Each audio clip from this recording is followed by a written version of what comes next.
Hey everyone, and welcome to an addendum to my video explaining the Star Fox Iceberg. While I was ultimately pretty happy with how it turned out, I feel I made enough genuine flubs in my research and editing to warrant a follow-up with some more information. Dinosaur Planet being found was also another pretty big deciding factor, since there's a lot more we know about the game now that a build has been out for about a month. I won't take up too much of your time with the intro like last time, just know that I'll be referencing several bits of information from the previous video, so make sure you check it out before watching this. I'll make sure to leave a link to it in the description.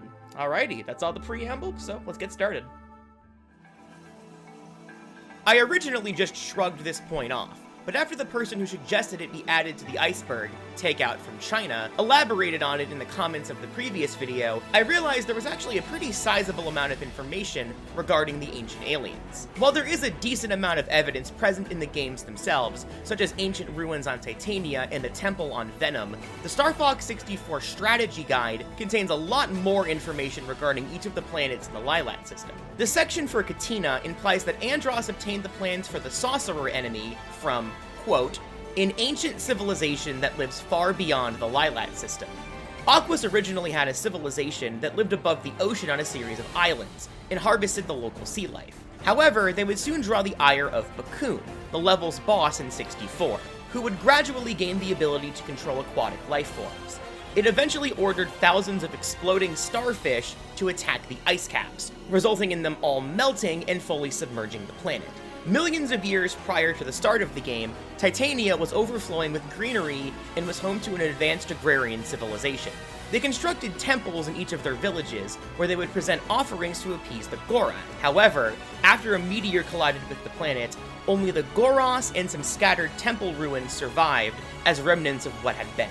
Finally, the strategy guide reveals that, according to Cronaria University, and yes, I swear to God I'm not making that up, Andros was not the inventor of the Golem boss found on Venom. Instead, they theorized that the legendary lost tribe of Corneris created it with their advanced technology. Said tribe apparently left Venom to find a new homeworld, but the guide doesn't specify if they succeeded.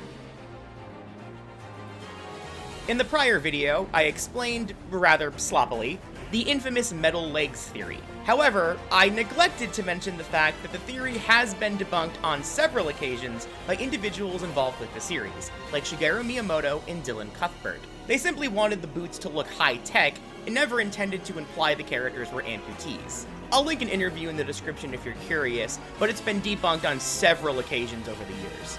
I honestly don't know why I didn't put this in the first video, since I absolutely knew that it was deconfirmed by the developers during that video's production. I guess I'm just a dingus and it slipped through the cracks. Another one that was clarified for me by takeout from China. Apparently, Argonaut was seriously considering asking famous British musician Mike Oldfield to compose the soundtrack for Star Fox 2. While they ultimately didn't go through with it, which may have been for the best considering the game ultimately wound up cancelled, it remained an inside joke amongst the developers. This is the first of the Dinosaur Planet related corrections, and it's one that I found firsthand. About 20 minutes after I uploaded the original video, because that's how early it shows up in the leaked build of Dinosaur Planet. As it turns out, Scale's vanishing belt was actually going to be a recurring plot point, showing up as early as his first appearance on the Galleon. There was actually another bit about the belt that was present in Dinosaur Planet's condensed story that I very well could have put in the video, but simply forgot about. Keep in mind that, at least based on what's been found so far in Dinosaur Planet, the story doesn't 100% line up with what's in the condensed story, so take what I'm about to say with a grain of salt. That said, after confronting, let's say, Scales at the Desert Force Point Temple, You may speak the truth, Scales, but I'd rather remain here and save this wonderful planet than watch you destroy it. No! Close your eyes, Kite! Crystal takes his belt, which had subsequently turned to stone, and learns from the King Earthwalker that it was a piece of technology Scales obtained from Dracor. He then tells her to give Saber the belt so he can ask the Willow Grove Spellstone Guardian to, unstone the belts, I guess. This will allow him to enter Dragon Rock without the risk of mutation due to the belt's powers. Thanks to Graveyard Smash in the last video's comments, I was informed that there's unused data in Star Fox Command for a player-controlled Octoman, something I wasn't able to find during my initial research. According to the video's uploader, it's fairly simple to change a few letters in the code to those of a different character. So while Octoman is the only one I've found video evidence of, it may be possible for several other enemies to be controlled with a bit of hacking. Graveyard Smash also informed me of another unused character from Star Fox 2 found in the Nintendo Giga League. This dinosaur-looking villain, called TRex in the code, was found to be in a rough version of the opening sequence alongside Andros. A body model resembling a T-Rex was also found in the league, suggesting that this character was going to be a boss. This is easily the most embarrassing part of this follow-up for me, since it involves a point on the iceberg that I never actually addressed in the first video, despite showing it. I honestly can't believe I let something this important fall through the cracks, but even though I actually have the audio for it recorded, I neglected to include it for whatever reason. So, without further ado, here's something you all should have rightfully heard in the original upload. This is a theory presented by Redditor The Great Gas Mask Man that believes that Crystal's design and adventures was actually a slight at Shigeru Miyamoto by the Dinosaur Planet team. Going back to that Phil Tossell comment from earlier, he mentioned how not all of the members of the team were entirely pleased with the switch over to adventures. So this theory, theorizes that Crystal's sex appeal was intentionally turned up a bit too much in retaliation.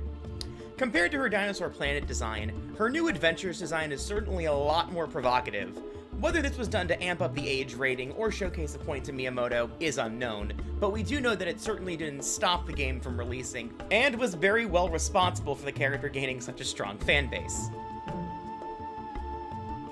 As I wasn't, and am still not, familiar with the Kirby series, during the production of the original video, I opted to keep the comparisons between dark matter and the Aperoids fairly short and sweet, so I would at least be able to minimize any mistakes I'd make. And yet, I still made a couple and missed a direct connection between the two series in my research. Regarding dark matter not being able to take over machines, it was pointed out to me by a few different people that there are, in fact, several machine bosses in Kirby games that, while mechanical, haven't been confirmed to be under the influence of dark matter, at least as far as I was able to find. I think it might be safer to say that if dark matter has the ability to take over machines, it hasn't been explicitly displayed yet. A direct reference to the Kirby series can actually be found in the Star Fox Zero The Battle Begins short. The magazine Slippy is shown reading shows the names of 4 planets from the Kirby Superstar subgame Milky Way Wishes. The planets listed are Floria, Aquarius, Mechai, and Half Moon. Oddly, the names of these planets reference what they were called in the Super Nintendo version of the game, as opposed to their names in the updated DS release, which far predates the short. Due to the Kirby planets now technically being featured in Star Fox, there's just a tiny bit more evidence to support the Aperoids being a potentially evolved form of dark matter. I'll start off by immediately saying, yes, there was text in the actual kiosk build of Adventures that referred to Dracor as the final boss of Dinosaur Planet. Straight up taking the L on that one, I have no idea how I missed it. In terms of what's been found in the new build of Dinosaur Planet, Dracor does indeed have a boss fight, and the same text declaring him to be the final boss is also present in this version of the game. Like many things about this build of the game, the fight does seem a little bugged and likely isn't playing out as intended. But it is nice to confirm that, at the very least, the fight is in the game. As for the time travel, the voice clips themselves are still present in this version of the game, but at least as of writing this script, the associated cutscenes haven't actually been found in-game yet. However, I would like to rectify my statement regarding Kite and Crystal's meeting with the Krazoa, mainly the fact that the basic backstory of Dinosaur Planet would have been revealed to players far earlier than the final quarter of the game, as the condensed story had previously led us to believe.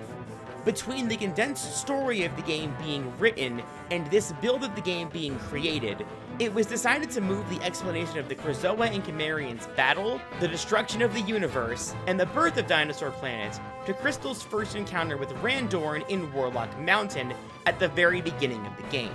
Not only was the backstory revealed, Randorn and the King Earthwalker also suspect that the planet's history had been somehow altered, putting the Krazoa's intentions into question much earlier than the condensed story would lead players to believe.